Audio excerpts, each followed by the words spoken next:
Hello મિત્રો, જય શ્રી કૃષ્ણ. આપ સૌનું સ્વાગત કરું છું મારા ચેનલની અંદર. અત્યારે કેનેડામાં ફરી જે ન્યૂ ચેન્જીસ થયા છે, જેની અંદર કેનેડાની અંદર કન્ટિન્યુઅસલી અમારી પાસે બી ક્વેશ્ચન્સ આવી રહ્યા છે કે કેનેડામાં હવે પોસ્ટ સ્ટડી વર્ક પરમિટ બંધ થઈ ગઈ છે.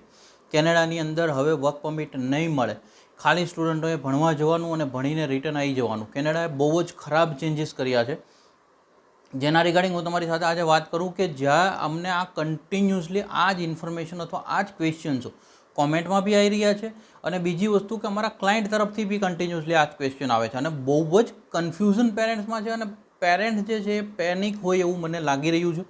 એટલા માટે હું ખાસ ક્લિયરિટી વિડીયો તમારી સાથે આજનો શેર કરું છું. આ વિડીયો ધ્યાનથી અને શાંતિથી સાંભળજો. હું તમને એકદમ પોઈન્ટ ટુ પોઈન્ટ ક્લિયરિટીવાળી વાત કરીશ કે જેની અંદર તમારું ઓલ કન્ફ્યુઝન જે છે અત્યારની અંદર એ ક્લિયર થઈ જશે. જ્યાં આગળ હું તમને કહું કે જો ચેનલ પર નવા છો તો સબસ્ક્રાઇબ કરી દેજો, નોટિફિકેશન ઓન રાખજો, બિકોઝ આવી જ ઇન્ફોર્મેટિવ ન્યૂઝ તમારી સાથે હું શેર કરવાની કોશિશ કરતો રહીશ.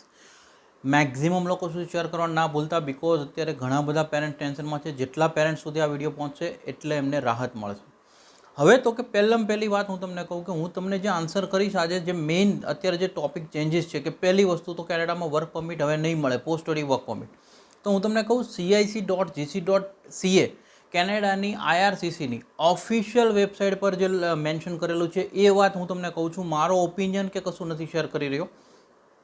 ખાસ હું તમને કહું, કેનેડાની જે ઓફિશિયલ વેબસાઇટ CIC.gc.ca પર અથવા CIC.ca પરથી તમે આ ઇન્ફોર્મેશન લઈ શકો છો, જ્યાં ખાસ મેન્શન કરેલું છે 1 નવેમ્બર પહેલાં ગયેલા વ્યક્તિઓ, એટલે કે 1 નવેમ્બર પહેલાં જે સ્ટુડન્ટો ત્યાં છે, ભલે એમનો કોર્સ યુનિવર્સિટી છે, કોલેજ છે કે પછી એમના કોર્સની અંદર ડિપ્લોમા છે, બેચલર છે, માસ્ટર છે, PhD છે, આ બધા કોઈ બી પ્રકારના કોર્સ છે એમને કોઈ પ્રકારનો આ રૂલ્સ લાગુ નહીં પડે. એ લોકોએ ખાસ મેન્શન કર્યું છે IRCC, જેની અંદર એમને એમની જે કન્ડિશન, ટર્મ્સ કન્ડિશન છે એ પ્રમાણે જો પબ્લિક યુનિવર્સિટી હશે અને 1+1 હશે, 2+3 હશે, એ પ્રમાણેની એમને વર્ક પરમિટ મળશે.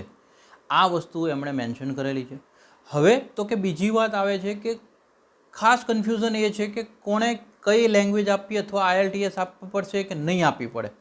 તો કે હું તમને ખાસ એક મેન્શન કરું, IELTS TEF આપી શકો છો તમે, ફ્રેન્ચ અથવા IELTS, એમાંથી કોઈ બી એક વસ્તુ તમારે લેંગ્વેજ સાબિત કરવાની છે જ્યારે બી વર્ક પરમિટ એપ્લાય કરો ત્યારે.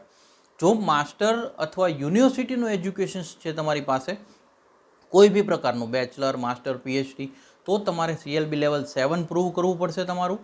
અને જો તમારી પાસે કોલેજ લેવલ એજ્યુકેશન છે, પછી એમાં ડિપ્લોમા છે, બેચલર છે, માસ્ટર છે, કોઈ બી કોર્સ છે બટ કોલેજમાંથી કરેલા છે, તો તમારે તમારું CLB લેવલ 5 સબમિટ કરવું પડશે. આ એક બધાને લાગુ પડતો રૂલ્સ છે.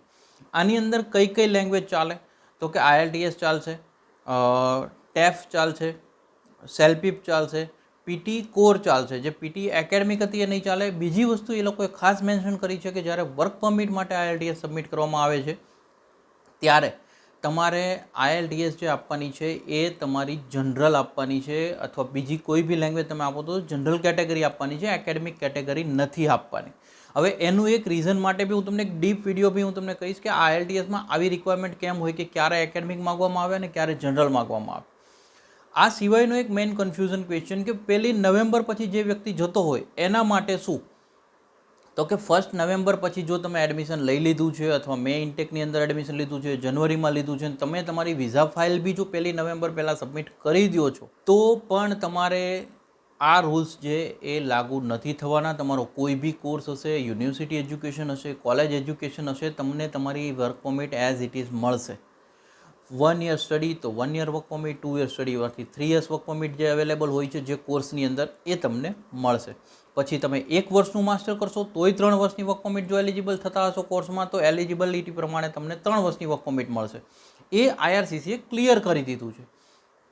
હવે આની સિવાય એક ક્વેશ્ચન જોઈએ કે માનો કે ચલો કોઈ એવું કર્યું કે મે 2025નું ઇન્ટેક છે, સપ્ટેમ્બર 2025નું ઇન્ટેક છે અને 1 નવેમ્બર પછી કેનેડાનો પ્લાનિંગ કરી રહ્યા છે અથવા 1 નવેમ્બર પછી વિઝા ફાઇલ કરવાના છે, તો એ લોકો માટે ઓલમોસ્ટ મેં તમને કીધું તો એવી રીતના 900 જેવા એવા કોર્સિસ છે જેને કદાચ STEAM, transport occupation, trade occupation, healthcare occupation, agriculture અથવા એગ્રી ફૂડ, આની અંડરમાં આવતા એવા 900થી લઈને 950 કોર્સિસ એ લોકોએ લિસ્ટ આપ્યું છે. IRCCની સાઇટ પર તમે જશો તો ત્યાં આગળ તમને જોવા મળશે, જેમાં NOC કોડ સાથે કોડ આપ્યું છે કે એનઓસી કોડ સાથે તમને કોર્સ લિસ્ટ આપેલું છે કે આ પ્રકારના એનઓસી પ્રમાણેના જો તમે કોર્સ સિલેક્ટ કરો છો તો બી તમને તમારી જે પોસ્ટ સ્ટડી વર્ક પરમિટ છે જેમાં 2+3 હોય 1+1 હોય આ રીતની વર્ક પરમિટો એલિજિબલ તમે થશો. પછી તમારો course bachelor, master, PhD, diploma, PG diploma આ કોઈ બી હોય, બટ તમે જો ડિમાન્ડ લિસ્ટવાળા કોર્સની અંદર લેશો તો એ તમને વર્ક પરમિટ માટે એલિજિબલ કરશે જ એ કોર્સ તમને.